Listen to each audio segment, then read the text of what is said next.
There has been criticism in Israel and indeed around the world of a new plan approved by the country's security cabinet to expand military operations in Gaza.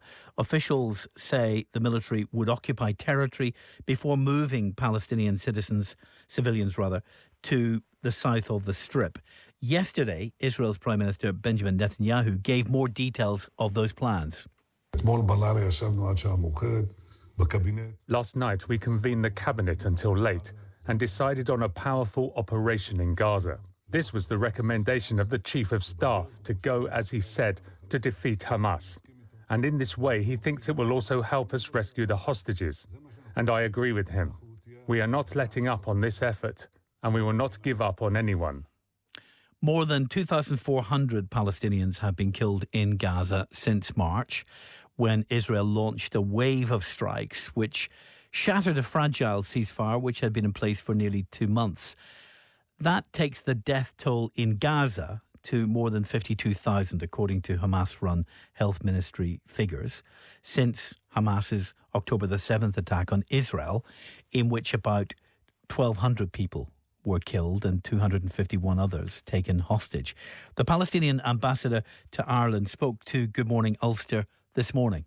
This is the plan that we see since the beginning of this genocide. They just don't want any more Gazans in Gaza. They want the land without the people. And now they are forcing before there are tens of times many people were displaced since the 7th of October. And now it's another displacement in one area in the southern part. And then this is what I think as Palestinians, that this is the plan that they wanted to let them out of Gaza. This is how I see it. And this is how everyone follow the news and know what's the plan of Israelis from the beginning is to have Gaza without its people. Israel's Hostages and Missing Families Forum has accused the government of Israel of choosing territory over the lives of hostages, just one of the many responses we've seen in recent days to these new plans. The European Union says it fears that these military strategies, as they're being laid out at the minute, could lead to more casualties and to more suffering for civilians. Farhan Haq is a spokesperson for the United Nations Secretary General and was also critical of Israel's plans. This will inevitably lead to countless more civilians killed and the further destruction of Gaza. What's imperative now is an end to the violence. Gaza is and must remain an integral part of a future Palestinian state. The Secretary General continues to call for an immediate, permanent ceasefire. The hostages must be released immediately and unconditionally. Let's talk about the legality of these plans, the strategy behind them, maybe even the politics and certainly the morality, as you see it, of these plans as we're discovering them over the past 24 hours with Jonathan Turner from UK Lawyers for Israel and Madeleine McGivern, who has worked in Palestine and in Israel as a human rights monitor and visited Gaza on a number of occasions. Welcome to both of you. Jonathan, Madeleine, good to have you with us. Madeleine, first of all, on the legality and indeed the morality, what do you make of these plans as we're discovering more about them? Hi there. Thanks for having me on the show. I'm here not as a lawyer really, I'm not a lawyer. I'm here as a human being. And I think any plans that involve further military action, which will inevitably, as we've already heard, lead to further harm, death, maiming of innocent children and their families in Gaza, is wrong on pretty much every level. I could quote international law to you. I have had training in it, but I don't want to do that today. I just want to impress upon you and your listeners the levels of suffering that people in Gaza have been experiencing now for a year and a half, the level of pain, mental and physical, the level of trauma, the level of death that still surrounds them every single day. And the only thing that we should be talking about about Gaza right now is how to end the violence, not to increase it in its the depths of the depravity that we've already seen.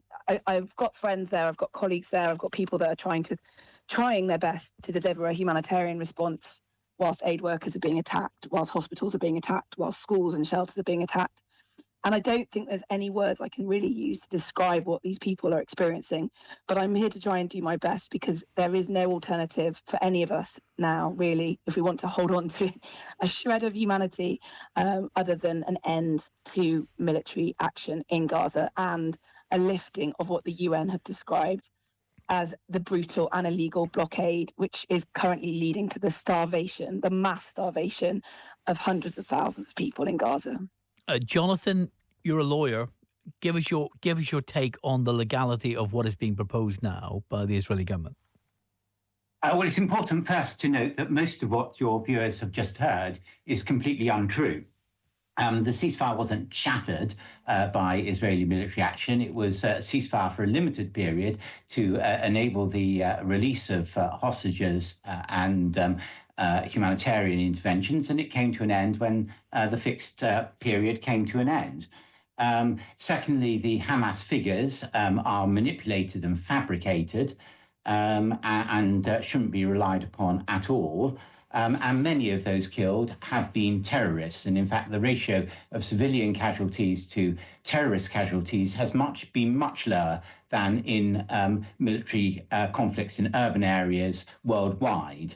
And reflects the very considerable care that Israeli forces take to try to avoid civilian casualties. Although, unfortunately, when you do have military conflict in urban areas, civilian casualties are regrettably inevitable. But Israel doesn't choose this battlefield. It's where the terrorists choose to hide and fire at Israelis from, and to invade Israelis from, and then hide there.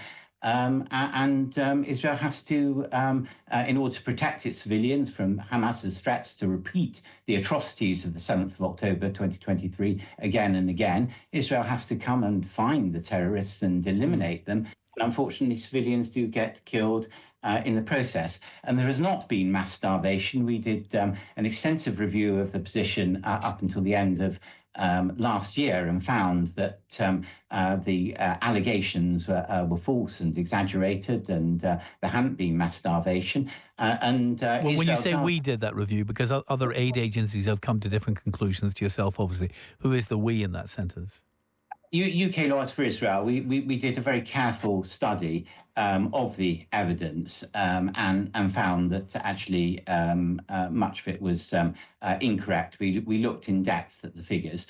And may I say this, that if there were mass starvation, there would be zillions of photographs of people starved on television screens night after night. There are lots of mobile telephones in the Gaza Strip. That's quite clear. There have been a few photographs of a few children with very serious medical conditions, generally genetic ones from birth, that unfortunately some children do have serious medical conditions, resulting in them being unable to digest food and so on. Okay. And photographs have been produced of those. But we're talking about a very small number of those in any case, and the suggestion that mass starvation has occurred is wrong. Israel does monitor. All right, but we do have the statements from international aid agencies working in that region, agencies plural, working in that region, warning that if there is no change in current military policy, mass starvation is imminent. That's the term that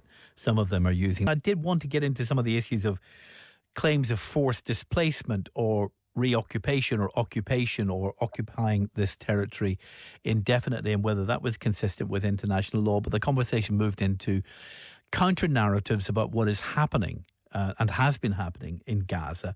And I know that the death toll figures are contested on both sides, the casualty figures, claims of starvation, combatant to civilian ratios. All of these are contested matters. Indeed, individual incidents have been contested, whether they're war crimes and atrocities or the actions of a military response in a war. There is a possible help available, though, Jonathan, isn't there? And that is for Israel to let the independent international media in to Gaza to report on what is actually happening there. Why will Israel not allow the BBC, CNN, ABC, CBS, Australian, Canadian, every other independent media in the world who want to go in and report on what is happening there into the country? Well, first of all, say that the record of many international media in terms of reporting accurately in relation to Israel has been appalling.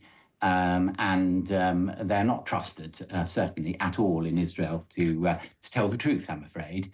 That's his maybe, but why block the media getting in to see what is happening? Well, I mean, I'm from without, the media have been covering it without undertaking the most basic due diligence. If journalists are in Gaza, they'll be totally under the control of Hamas, not just led by the nose as they are under existing circumstances. So I think it would actually make it worse rather than better. These are not the arguments typically made by democratic countries about a free press, though, are they? I'm sorry, I didn't catch the question. These are not the arguments typically put by democratic countries about the free press. The free press may have its problems, and there may be risks to the lives of the journalists reporting, or indeed to others trying to propagandize those journalists. But journalists have the right, or should have the right, should they not, to report on wars wherever they are in the world. Oh, there is a very free press course in Israel which does cover these things. I'm talking about Gaza. Yes, but they are familiar with what goes on in Gaza. You're saying we should all just rely on the Israeli media. Israel is in a special category because lies about Jews, I'm afraid to say, are readily and credulously believed, or believed with alacrity, by so many people. It does create an enormous problem. I'm so sorry to break in. We just hit the news, but I'm very sorry. Jonathan Turner from Lawyers for Israel. It's 1:00.